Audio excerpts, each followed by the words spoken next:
Hello, ladies and gentlemen, dear colleagues and friends.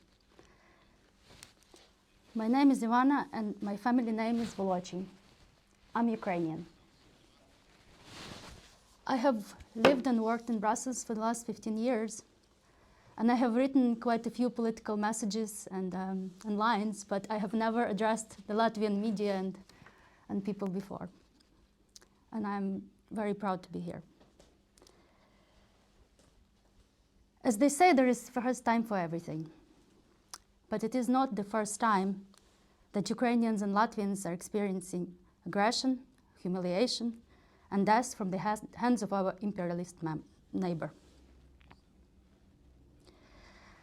And today, more than ever, we have to stand strong and together to protect our countries and the European continent. As President Zelensky said, to protect our European way of life. I was born and raised in a small, relatively small town in the western Ukraine called Ivano-Frankivsk. And I remember very vividly the day that I went with my parents to vote for the independent Ukraine. I was educated both at school and at the university in the most uplifting national atmosphere. And it is this national renaissance that led me to be part of the student movement of the Orange Revolution. And at that time, the idea of the European project for Ukraine was deeply rooted in my head. This led me to the roads of Brussels and the European institutions, where I advocate for the Ukrainian interests until today. From the first day of the full scale of Russian invasion in my country, I was working at the time in the EU anti-fraud office.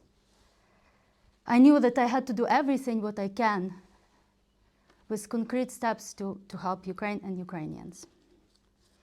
I helped set up many volunteering projects and actions, including fundraising for protection gear and medical equipment, and help internally displaced people as well as refugees.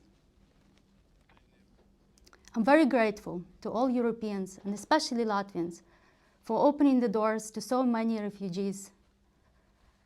This means a lot to me.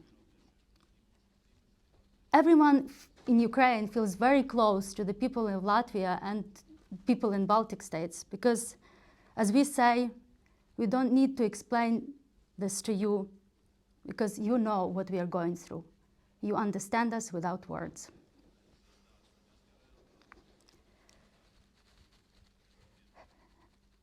I feel the support and freedom of Latvian people.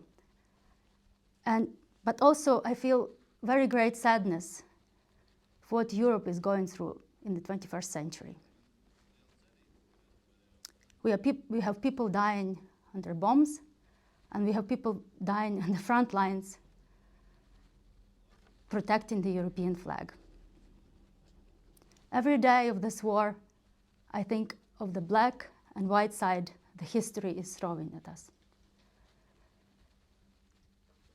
It was a very special day for Ukrainians in June 2022, when the European Council granted Ukraine the status of a candidate country for the accession to the EU.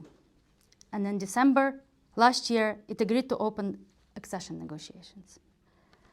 I keep thinking with enormous gratitude to all those who paid their lives and given their health for the future of the European generations and Ukraine in the EU. We have a very famous song written in times of this war that says, "No one can stop the idea for which the time has come." The time has come for Ukraine to become part of the European family to which it has always belonged, both spiritually and historically. And I'm proud to join forces with Latvians to make it happen. It is time for a true Ukrainian voice in the European Parliament. Together with Latvians, from day one, we can work together to secure a peaceful, prosperous tomorrow for our children. Every day, you and I, we make decisions, big and small. But deep in our hearts, we still know that we need to do more and work harder to win this war. we must ensure that history finally takes the white side, with human dignity, life and freedom as its most prosperous gift. Slava Ukraini, God skalpot Latvijai.